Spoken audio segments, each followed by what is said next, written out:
This is Dr. Carroll, and this video is about splay trees, okay? So it was invented in, splay trees, the idea was invented in 1985 by Daniel Slater and Robert Targan. And what they are is they're self-adjusting binary search trees. So it's going to build very much off binary search trees and in fact AVL trees, but it's going to adjust so that we don't have that worst case scenario too often. Now they're very different, and so they're very interesting to study.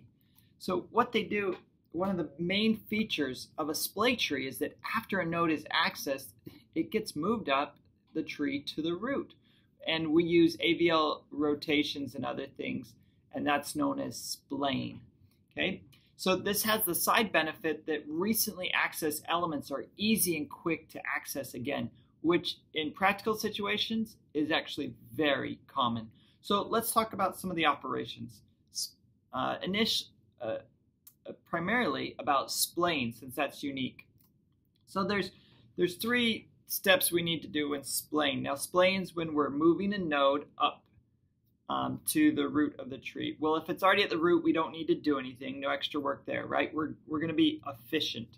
So the first step is what's called a Zig Step, okay? And the second step is a zigzag, and then a zigzag, and then we have a zigzag. Got it? Good.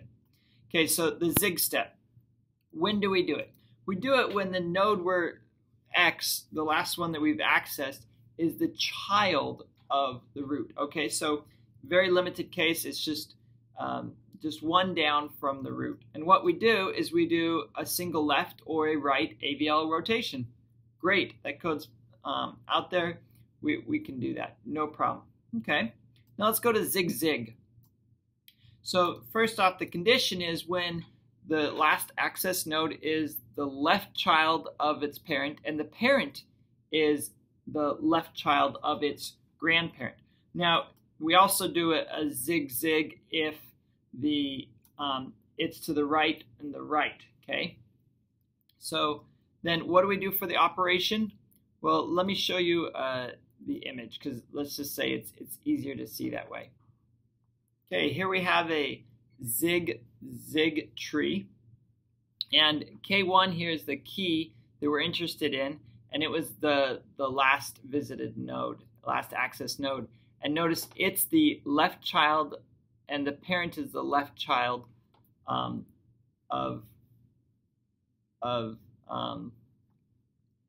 its parent. Okay, and so what we need to do is we need to do this series of operations, and similar to an AVL rotation, where we're going to make K1 go up closer to the root, and this has the consequence of pushing K2 and K3 down. The green or lime green edges there indicate what has changed. So changing pointers, we can do that very quickly. And then the last access node is closer to the root, and that's a zigzag. Okay, now let's go on to a zigzag. So we do a zigzag when none of the other conditions apply, namely when the node that was last accessed, or the node in the chain from the one that was last accessed up to the root, is the left child of its parent, and that parent is the right child of its parent, okay, or grandparent, okay? Or we have the other condition that the node we're trying to display up is the right child of its parent, and that parent is the left child of the grandparent. So we have the whipsaw, so zigzag, okay?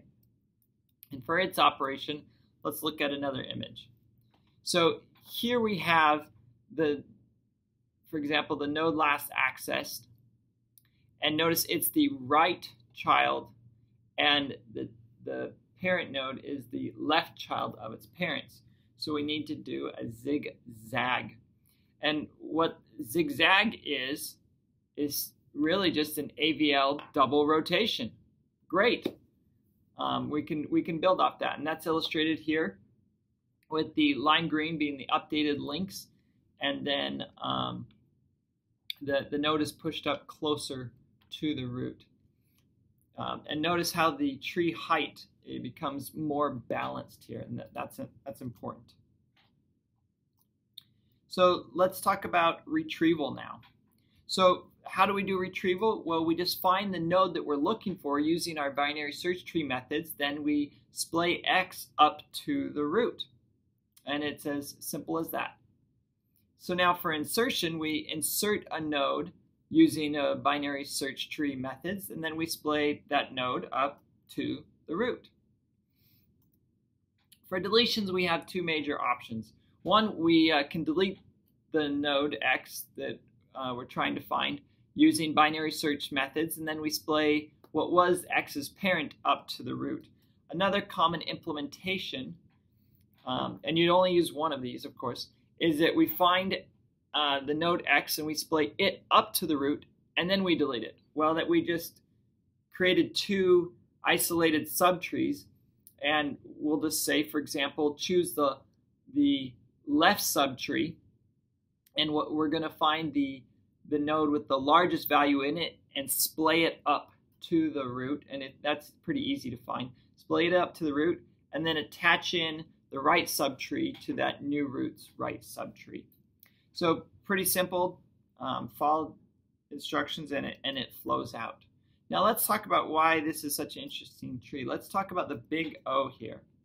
So for retrieval, it's a binary search tree. We're going to have an average case of a log n tree. Consequently, we're also going to have log n for the insertion and the deletion. And what gets really interesting now is the worst case scenario. Now, worst case, the argument is we have an amortized log n for all of these operations. Amortized big O log n. And now what amortized means is that it's the average over multiple repetitions. So each case, each operation in and of itself can take longer than log n, but on average it can be shown that they take on average log n. It actually can get to n, but what's important is it can be averaged, it can be amortized to be log n. Okay, so now let's talk about advantages and disadvantages. One of the major advantages is you have this caching effect, meaning that recently accessed elements are near the root, and that is in very practical situations due to the locality of repeated references.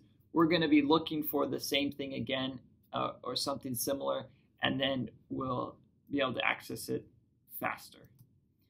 Another advantage is it has a simpler implementation. It's generally considered simpler than other self-balancing binary trees like an AVL tree and a red-black tree. The average case for the big O is great. Not to mention the worst case, amortized, is great as well. It's as efficient as other trees. Another advantage is the space requirements.